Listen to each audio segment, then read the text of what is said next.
ওমা, আজকে কি কি রান্না করেছো? মনে হচ্ছে তো অনেক কিছু রান্না করেছো।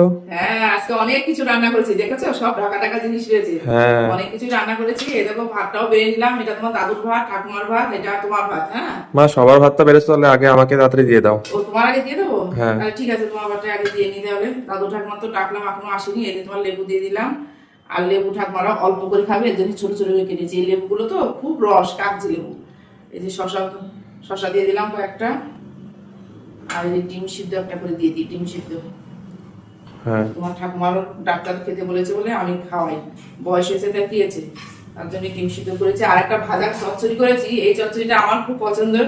এর মধ্যে কি দিয়েছি বলতো? উচ্ছে, আলু, কাঁঠালের বীজ দিয়েছি, আর পেঁয়াজ দিয়েছি, দিয়ে সুন্দর করে ভাজা ভাজা করেছি।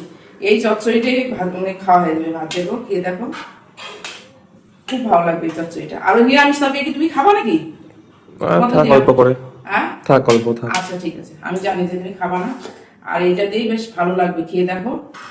হ্যাঁ। পেঁয়াজ টেয়াজ দিয়ে বেশ কাঁঠালের দানা দিয়ে ভেজেছি, তো খুব ভালো লাগবে খেতে। এইটাই তো আমার ভাত খাওয়া হয়ে যাবে মনে হচ্ছে। তাহলে ঠিক আছে, তোমার ভাতটা আগে দিয়ে নি। আর তুমি তো খাবে না, ডিমের অমলেট খাবে না তো না, বললে। খাবো না। ডিম সিদ্ধ দিলাম তো, এই যে তোমার ভাতটা আগে দিয়ে দিলাম। দাদু ঠাকুমাকে ডাকলাম, তো আসছি, বলছি একটু আসছি। ঠিক আছে, আসুক। দাদু এই যে এখানে বসবে, আর ঠাকুমাকে এখানে বসাবো। আর ওই যে ভাজা মাছ রয়েছে, তো একটা ভাজা মাছ দিয়ে হ্যাঁ, দিলাম। দাও। ভাজা মাছ দিয়ে দিলাম তোমার। আর আজকে মাছই রান্না করেছি, 2 রকম করে মাছ রান্না করেছি, জানো? মানে 2 রকমের মাছ 2 রকম করে রান্না করেছি। এটা কি বলতো?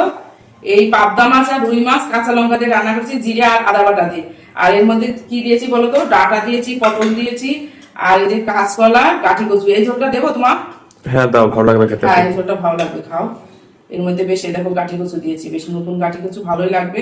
একটু জিরে, আদা আর হচ্ছে যে কাঁচা লঙ্কা দিয়ে রান্না করেছি। এই ঝোলটা আমি খাবো। পাবদা মাছ কি দেবো নাকি এটা? না, থাক। হ্যাঁ, না, দিও না। আর এক রকমের মাছ রান্না করেছি, সেটা হ্যাঁ। তোমাদের পছন্দের মাছ, সেটা দেখাচ্ছি। অনেক কিছু আজকে এটাতে রান্না মনে হচ্ছে একটু তেল মশলা কম। হ্যাঁ, এটা কাঁচা লঙ্কা দিয়ে বললাম তো, কাঁচা লঙ্কা। এই দেখো আর কাঁচা যেটা লঙ্কা দিয়ে। আরেকটা দেখাবে সেটা মনে হচ্ছে একটু তেল মশলা বেশি হবে, তাই তো মনে হচ্ছে। সেটা তুমি, আমি তো ভাবলাম তুমি এই ঝোলটা খাবা না, তা বললে খাবো, তাহলে হ্যাঁ, ঠিক থাক। আছে, খাও। এই দেখো কি রান্না করেছি আরেকটা। এই যে তেলে ঝোলে রান্না করেছি এইটা। হ্যাঁ, বুঝতে পেরে বুঝতে গেছি। পেরেছো? তাহলে এই মাছটা কি দেবো এখন? এটা কি মাছ এটা? এটা হচ্ছে পাবদা মাছ। এখন মশলা দিয়ে রান্না করেছি, একটু তেল মশলা বেশি দিয়ে রান্না করেছি, বেশি দিয়ে বাটা, আদা বাটা, লঙ্কা বাটা দিয়ে, একটু ধনে পাতা দিয়ে সুন্দর করে রান্না করেছি। ঠিক আছে, দিচ্ছি। আর একটা জিনিস রান্না করেছি, দেখো, বললাম না আজকে অনেক কিছু রান্না করেছি। এই আজকে এটা রান্না করেছি, কি দেখো, একদম ডিম কষাটা মাংসের মতন করে রান্না করেছি। একটু আজকে আলু দিয়েছি, ওগুলোতে সয়াবিন দিয়ে রান্না করি, গরম। মাছ 2 রকমের, আবার ডিমও করেছো। এটা করেছি কি একেবারে। বলতো? এটা একটু করলাম ডিম কষাটা রাত্রের জন্য করে রাখলাম। ও। এখন তুমি একটা বললে খাও, একটা খেয়ে বলো কেমন হয়েছে কষাটা। একদম পেঁয়াজ রসুন দিয়ে সুন্দর করে রান্না করেছি, একটু আলু দিয়েছি, আর এই আলুটা বেশ সিদ্ধ করে দিয়েছি, তো আলুটা খেতে খুব ভালো লাগবে। আলু আবার সিদ্ধ করে একটু ডিমের মধ্যে দিলে পরে ওই আলুটা আমার খুব ভালো লাগে, বেশ মাখা মাখা মতন হয়ে যায়। এই যে দেখেছো, তাহলে কত রকমের পদে রান্না করেছি, অনেক রকমের রান্না করেছি বন্ধুরা। আর রান্নাগুলো কে কোনটা ভালো খাবে, মশলার ঝোল না কাঁচা লঙ্কার ঝোল না ডিম কষা? হ্যাঁ, আমরা তাহলে এখন খাওয়া দাওয়া করে নিই, চলো, তারপরে তো তোমাদের সাথে দেখা হচ্ছে।